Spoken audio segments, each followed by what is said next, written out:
The name Titanic still captures the public interest today, 112 years after the great ship was lost. The sinking of RMS Titanic has been the subject of some 500 books, nearly a score of feature-length films, more than 24 documentaries, and to date 4 permanent museums. And yet, despite all the interest in what is perhaps the most notable maritime disaster in history, some stories of the Titanic are still relatively unknown. Of all the classes of people who sailed aboard the ship, the one that had the highest rate of casualties was the great ship's crew, less than a quarter of whom survived.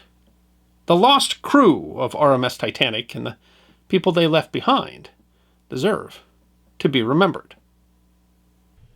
David Randall wrote in the newspaper The Independent in 2012, "In the 100 years since the Titanic sank, one group of people on board have been reduced to the role of mere ballast. Nameless in almost all accounts of the sinking, they were nevertheless the most numerous, and suffered losses which made even third-class passengers seem privileged. They were the crew, the poor, bloody, loyal crew." According to the website TitanicFacts.com, of the 2,224 people aboard the Titanic when the ship sank on April 15, 1912, approximately 900 were members of the crew. In her 2022 book, The Titanic and the City of Widows It Left Behind, Julie Cook notes that being hired on for the crew of the Titanic would have been particularly important to the workers of Southampton in 1912. In February of 1912, coal miners had called a national coal strike with an aim of securing a minimum wage. In a world of ships powered by steam, coal was its lifeblood. Without it, ships remained in dock, unable to sail. As a result, workers were laid off. "It's fair to say that," she writes, "for the poor, life that year was grim and far more about survival than living. The desperation made some crews sign on when they otherwise might not have." One example was Arthur William May, a fireman's messman, meaning a cook for the crew. At age 59, May was one of the oldest members of the crew. The Brantford, Ontario Daily Expositor wrote, "According to Mrs. May, Mr. May was prevented from joining his old vessel, the Britannia, through a bad leg, and only on the day before the Titanic sailed did he decide to sign up, owing to hard times at home." His son, Arthur William May, Jr., 23 years old, was aboard as a fireman, being one of the men who shoveled coal into the boilers, men who were so covered in coal dust that were referred to as the Black Gang. His mother said that he would not have gone to sea had he not been deprived of his regular work on land by the coal strike. This was, the expositor writes, the father and son's first voyage together. Both men had need of work. Mr. and Mrs. May had 10 children to keep, while the younger May had been married just 11 months previously. The expositor writes that the young couple have a baby of a few weeks and live with Mr. and Mrs. May. At the time the Examiner published the story on May 4th, Mrs. May had no news of her husband and son, but neither survived. They were not the only workers driven by the strike. The Liverpool Weekly Mercury wrote that many of the Southampton members of the crew distrusted the ship. That might have had to do with a fire that occurred previously in the ship's boiler room. Cook writes that the ship suffered a fire in one of its boiler rooms before she even left Belfast.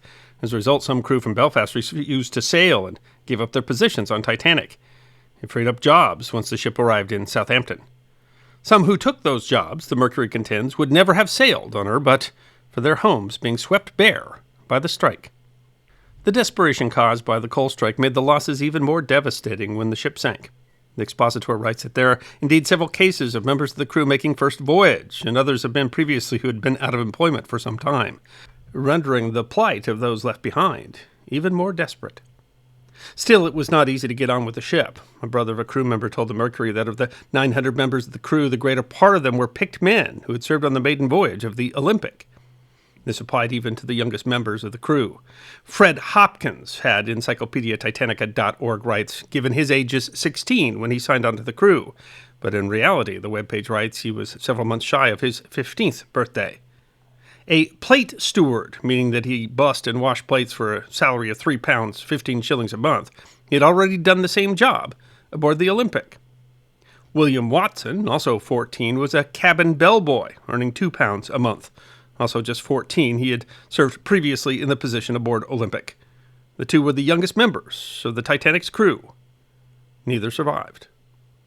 Perhaps as interesting were the crew members who weren't there. There were the workers in Belfast, but in addition, the Mercury writes it is attested that one fireman who believed that something was sure to happen deserted at Queenstown, Ireland.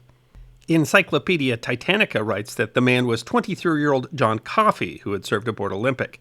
Reports stated, the encyclopedia writes, that he had a foreboding of disaster, possibly a fire, but it may simply have been that he wanted a passage to his home in Queenstown and always intended to leave the ship. He signed on with another vessel, the Mauretania, the next day. Notable is the story of the Slade brothers. The Telegraph wrote in 2012, the brothers Bertram, Tom, and Alfred Slade had signed on as firemen on Titanic. On the morning of the departure, they'd been drinking in the Grapes pub in Oxford Street. Still there, contains bits and bobs of Titanic memorabilia.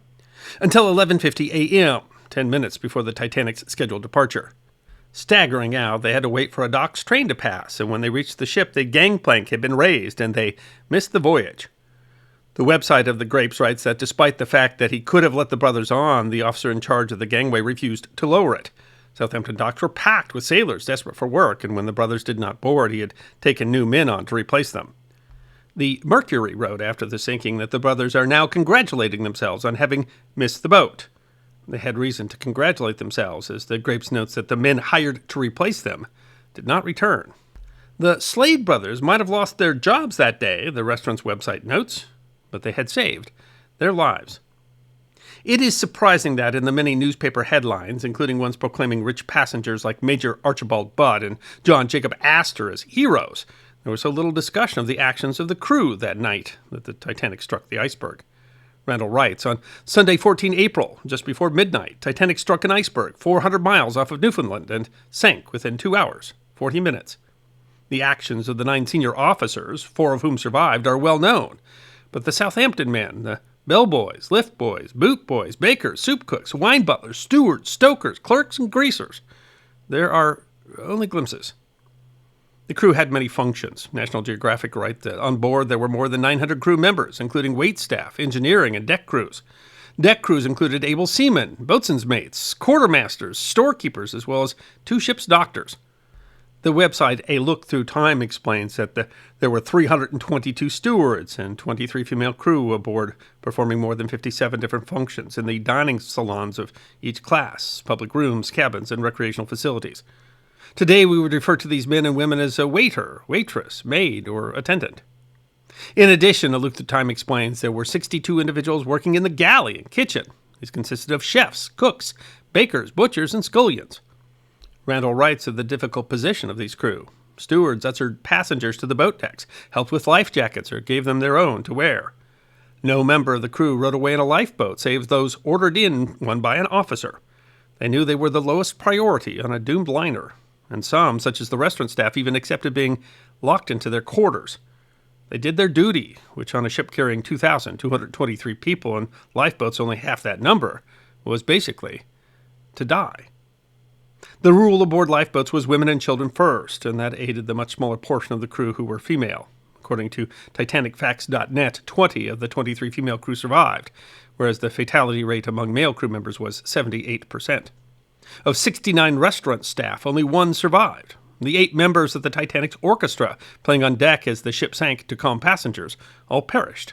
The 5 postal clerks in charge of the 3,364 mail bags being carried all perished. The Smithsonian National Postal Museum writes, during Titanic's sinking, the 5 clerks on board tried desperately to save the mail, and in the process forfeited any chance they may have had to escape the doomed ship. The deck crew had a much better chance of escape, but still not all chose to. Encyclopedia Titanica writes that after the collision, as the water reached sea deck, Assistant Surgeon John Edward Simpson, 37, stood with Ship's Surgeon Dr. William Francis O'Loughlin, 62, Chief Purser Herbert McElroy, 32, and Assistant Purser Reginald Barker, 42. None would survive. Randall writes that at the last moments of the ship, McElroy was seen near the gym with a few other crew. He shook them by the hand and said, "Well, goodbye, fellows. It looks like sand for breakfast tomorrow." The ship's 2 wireless operators, Jack Phillips, 25, who was known as Sparks because he could send Morse code so fast, and Harold Bride, 22, also perished. They had continued to send wireless messages calling for help. When the captain finally told them to leave, they had just 3 minutes before the ship sank. But there was a terrible struggle below decks. In his book Down Amongst the Black Gang, Richard P. de Kerbreck lists 317 engine room personnel, from Joseph Bell, the chief engineer, to the 161 firemen who stoked the boilers and the 72 trimmers who carried coal to them. The engineers, de Kerbreck writes, were responsible for the management and organization of the men in the engine room and boiler rooms, together with the smooth, efficient, and safe running of the boilers and main steam engines. The job of a fireman was not an easy one, de Kerbreck writes. They tended 3 fires, 2 high and 1 low, and the task of keeping them at full blast demanded a good standard of physical fitness. If they were sometimes stripped to the waist, sweat, burns, and aching muscles were wreaked upon their bodies. Their pay was £6 a month, all found. The Guardian reported in 2012, little is recorded of the 35 members of the engineering staff, all of whom lost their lives. With no survivors, the official inquiry into the sinking had no first-hand account of the actions and bravery of these men, who stayed at their posts and endeavored to save the ship from sinking. Keeping the pumps running also meant keeping power, which meant that the boilers had to keep running as well. Technology writer Bruce Boyce writes about that on his blog, I Take History with My Coffee. Throughout the night, the crew managed to prevent the boilers from exploding, while providing the ship with enough power to generate electricity. Electricity was vital, kept the lights on throughout the ship, allowing people to find their way in the maze of hallways and stairways towards the lifeboats. Electricity also kept the wireless telegraph operating, and the operators could send out distress calls up to the last moment. There was enough power to work the bilge pumps in a futile effort of removing water. Many agree that the engineering crew's Herculean labors bought the Titanic at least another hour before she sank. The Lancaster, Pennsylvania Examiner reported that the engineers stayed by the pumps and went down with the ship.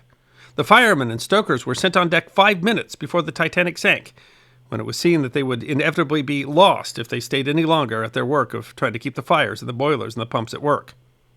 Only 72 of the 317 members of the engineering crew survived.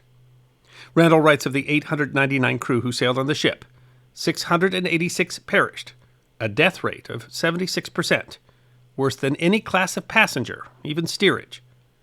These, he writes, truly are the forgotten victims of the Titanic.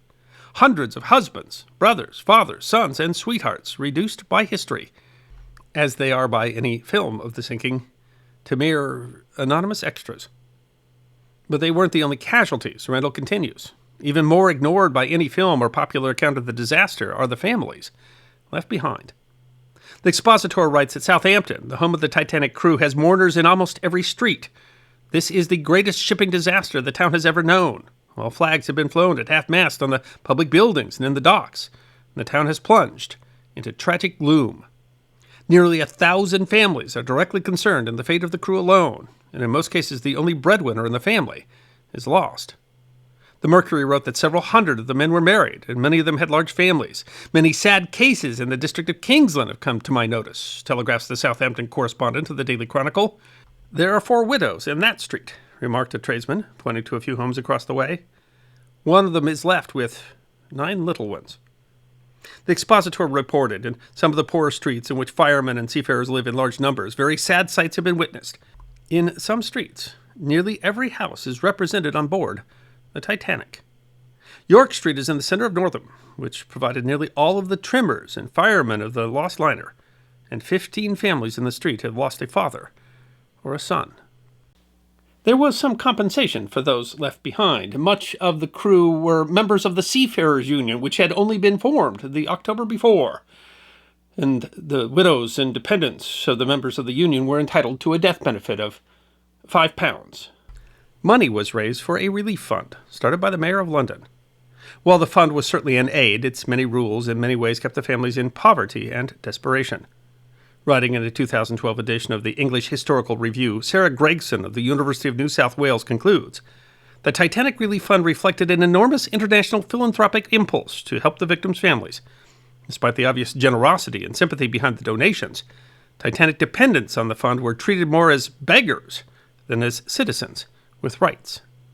All those movies and books and documentaries about the Titanic have tended to focus on the millionaire captains of industry, on the actions of the senior crew, of the passengers' stories, even fictional passengers like Leonardo DiCaprio and Kate Winslet's Jack and Rose.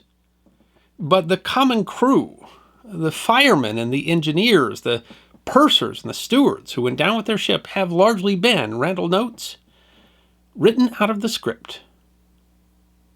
I hope you enjoyed watching this episode of The History Guy, and if you did, please feel free to like and subscribe and share The History Guy with your friends. And if you also believe that history deserves to be remembered, then you can support The History Guy as a member on YouTube, a supporter on our community at Locals, or as a patron on Patreon. You can also check out our great merchandise shop or book a special message from The History Guy on Cameo.